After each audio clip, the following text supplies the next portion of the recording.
Guys, sa mga MIUI 125S, nagkaroon ng check engine. On. So yun guys, may blink siya. Dalawa, tatlo, apat, 1, 2, 3, 4, 5, 6. Duda ko, kalimutan ko na to. Sa malfunction of charging system ata yun. Kung hindi ako nagkakamali.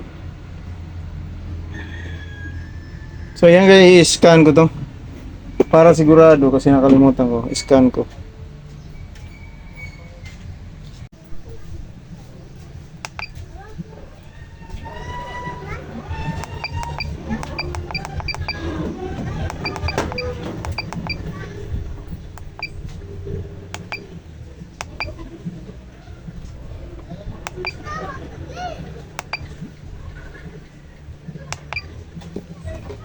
On susi.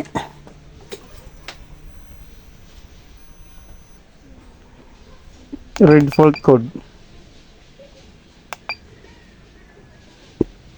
Off yung switch. On. Okay. On.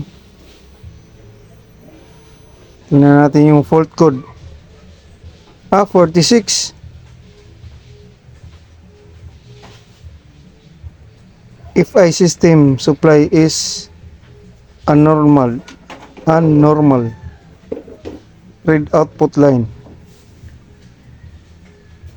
Error 46.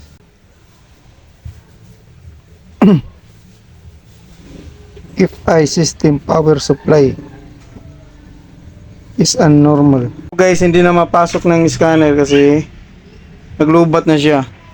So yung error code 46 na pinakita, yun nga hindi ako nagkamali kanina sa sinabi ko na charging system. So yung tinutukoy niya ay yung charging. Naglubat na siya kaya hindi na mapasok ng scanner.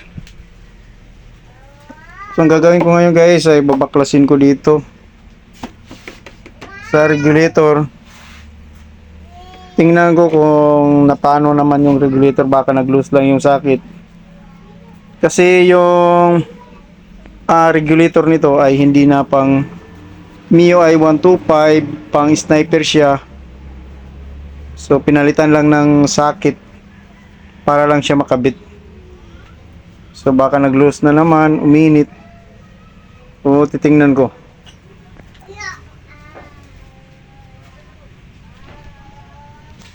So ayan guys, ito nga siya. Nasunog siya. Sunog yung socket guys, nagdikit. Dahil sa init.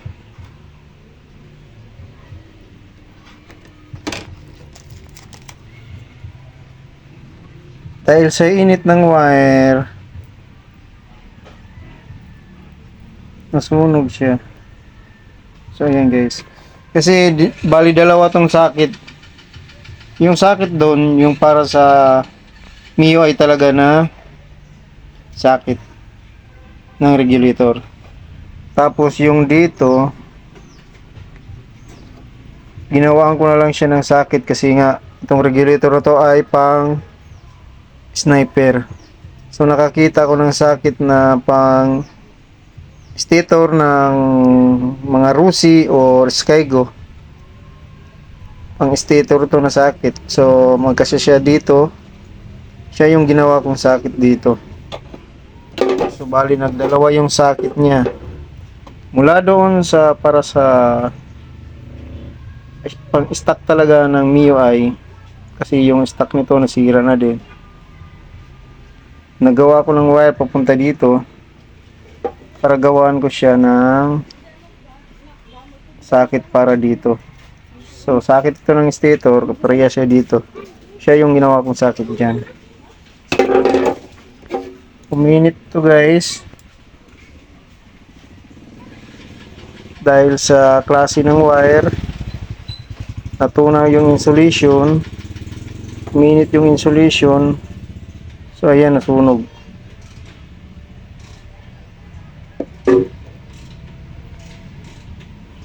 So i-rewire ko ulit ito. Hanap ako ng mga wires.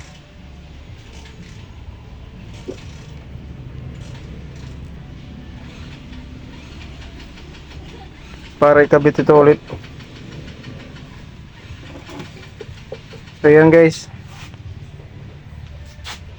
Yun yung dahilan bakit nag-error 12. So yan guys, nakabit na. So dalawang socket. So na-wire ko na siya, tapos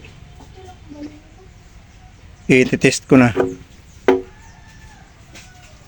Kailangan mawala yung error tapos mag-charging. So ayan, goods na to. Dito galing sa yung itim, yung stock socket niya para sa pinaka original niya o stock na regulator, kasi ito pang sniper. Kinabitan ko ng isa pa para maglagay ulit ako dito ng ibang socket na para kasya dito. So ayan, kakabit na lang sa bracket. On susi. Oops, ayan, wala nang check engine. Start.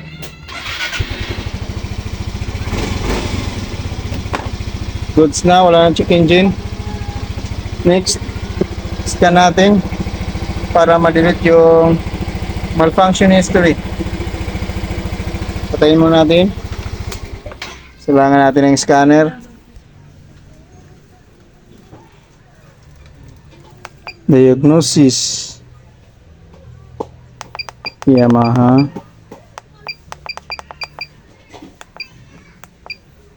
Automatic search. Engine. Turn main switch off. Okay. Turn on switch. Punta tayo sa diagnostic. Turn off switch.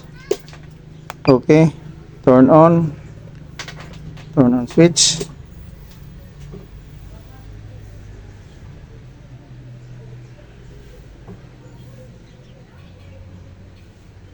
Iyan.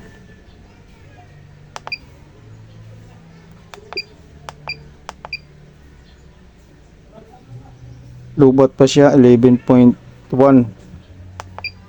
Lubat pa siya kasi naglobat kanina kasi nag-malfunction yung charging.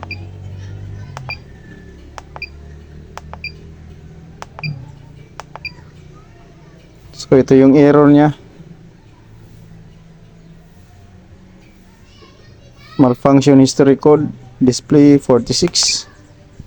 If a system power supply is abnormal, read output line. So ibig sabihin abnormal o abnormal yung read output line. So yung charging niya, output, kasi nag-short kanina doon, nasunog yung mga wires doon sa socket. Lalo na yung red, yung positive galing sa battery, nadikitan. Yan. Exit. So i-delete natin. Malfunction history 1, erasing. So ayan, wala na.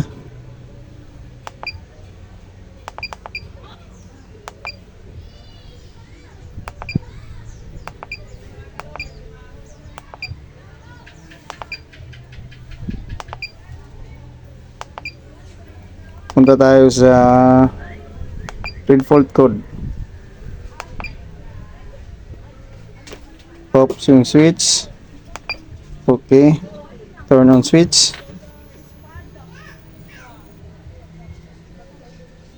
Oh, 0 na. No malfunction code.